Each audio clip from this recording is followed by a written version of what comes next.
Recently I was watching a television program. It was a motivational speaker. And he was speaking on the 80-20 rule, or he mentioned the 80-20 rule. And you might think, well, I know what that is. It means this or means that, but it means a lot of different things. I'd heard it before.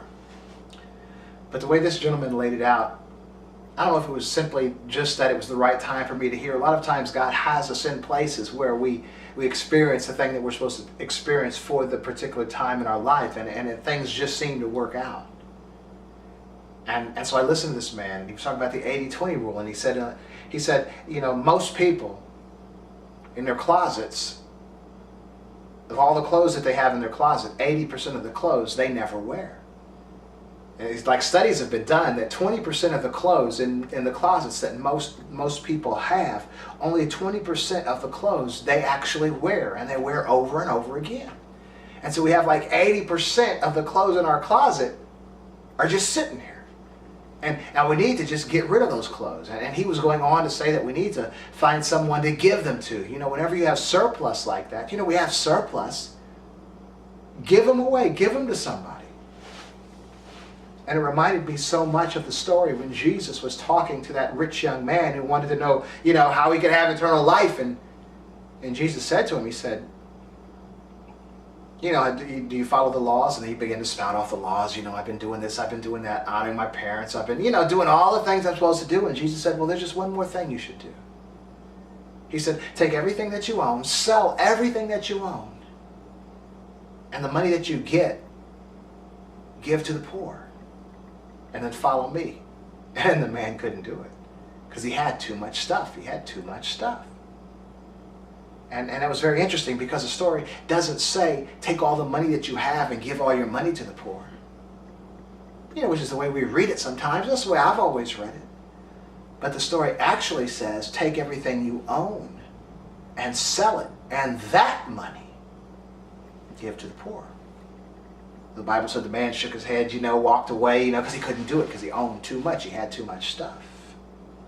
And so this is the point this man was talking about, just giving away, most of what you have. If you're not using it, why not? And I thought about that for a while. And after the program, I went and it really touched me, okay? Because I know I have stuff in my closet that I wasn't wearing, And so after the program, I went in my closet and I began to look around. I began to just take everything out. I was determined. I was getting rid of everything in my closet that I didn't wear. And I'm telling you, there was so much stuff in there. I had pants in there that were like 2 sizes too small. That I had all kinds of clothes that I had hung up and shoved up in my closet that I hadn't worn in years. Even when I moved, I packed these things up and I took them with me and hung them back up in this closet. Things that I liked, things that I loved, things that I thought one day I'd be able to wear. I had all this stuff up in there. And I took it all down and put it in a big heap to give it away. But it's not even focused on the giving away part at the moment. What I want to focus on is the clutter in your closet. Okay. That's what I want to talk about. The clutter in our closets. It's very important for us to recognize that we have a lot of stuff and we have a limited amount of space. We have a lot of clutter. Let me tell you, I was ministering at Juvenile today with a buddy of mine, and he gave this little message. He was speaking on Jesus, the birth of Jesus, How Mary and Joseph had to go, because of the taxation and all. And when they came to the little city, there was no room in the inn. We know the story. And he really broke it down, like they went to the Marriott, they went to Comfort Inn, they went to Continental, they went to all these inns, and there was just no room for Jesus to be born. And so finally, they ended up in a manger, a little cave, a little manger, for animals, a lowly place. And this is where Jesus came into the world, in this manger. And he sort of cleverly took this story and sort of applied it to our lives, that sort of Jesus desires to make abode. Jesus desires to come into your life, and that too often there's no room.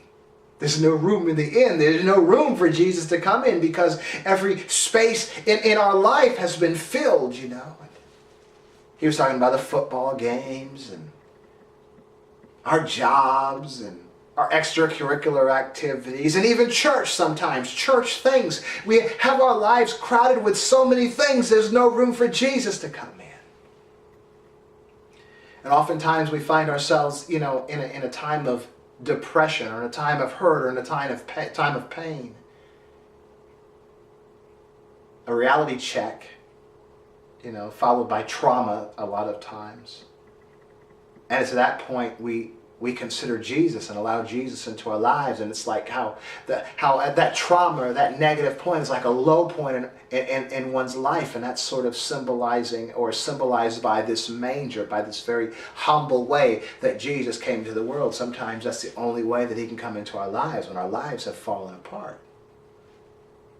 Come into our lives the humble way, come into our world in such a humble way, because there was no room in the inn, there was nowhere else for him to come. And it was so interesting that he would minister this message today when this closet of clutter was on my mind, because I saw, not in the exact same way he ministered that, but in sort of a different way, but similar, that we have so much clutter, we don't have any room for anything else. I tell you, I took all that stuff out of my closet and I piled it on the floor, and man, it was a big pile. Then I went to another closet, in the house, and began to take stuff out of that closet too, piled that stuff high.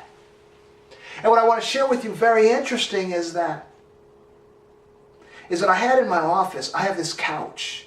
It's a comfortable couch. But I've had on this couch for some time now certain clothes that even when they're washed and folded, I leave them on this couch, because then these are the clothes that I wear. But there's nowhere in the closet to put these clothes, because my closet has been full. So you know where I'm going with this, don't you? My closet's full of clutter, full of things that aren't any good for me, full of things that have no real value to me, but it's full, and these things are hung up. I have no more hangers, I have no more space. But when I took all the clutter out, when I took all the stuff that was of no use to me, but was taking up space, well, guess what? There were a whole lot of hangers left, and there was a whole lot more space in that closet. And I was able, for the first time in months, to hang up the clothes that I hadn't been able to fit in this closet. You see what I'm saying? The things that I wear every day, the clothes that I need, the clothes that I work in. I had room for those things now, and not only was I able to take those clothes out of my office and now hang them up for the first time, now I had more room in my office to do the things that I need to do in my office. And I'm telling you, that 80-20 rule, you know what I did? I took a little piece of paper and I wrote 80-20 on it, and I stuck it to the top of my desk. And every day I'm determined, every day, to begin to take things out of my life that are cluttering my life up. I went through all my messages, from through 1997. And I thought I was only going to have 5 or so. They were on cassettes, and just have 5 or so. And I had 30 messages, that I administered. But I had about 150 or 60 cassette tapes they weren't even labeled, just nothing, just miscellaneous stuff. I threw all that stuff away. I began throwing things away that had no real value to me. And there was so much room left over for other things. And plus my office looks so nice now and so peaceful. So, some of the unrest that you have, some of the troubled minds that we function in every day has a lot to do with simple clutter. It's sort of like a computer with a bunch of mess in it. You wonder why your computer's running slow sometimes, and why it freezes up and has a lot of issues. Because there's so much clutter in there, stuff that you've accessed, time and time again. The residue has stayed with the computer, and you have all kinds of garbage in there. You need to clean out your computer as well. So I'm just giving you, I guess this is sort of a practical thing, because we seem to be faced a lot of times with situations that do get us down. We know that.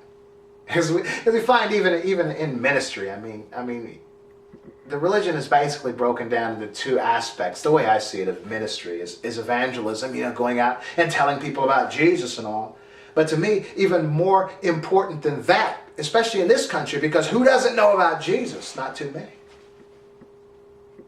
I think it's most important to figure, or to understand, to begin to learn how to be well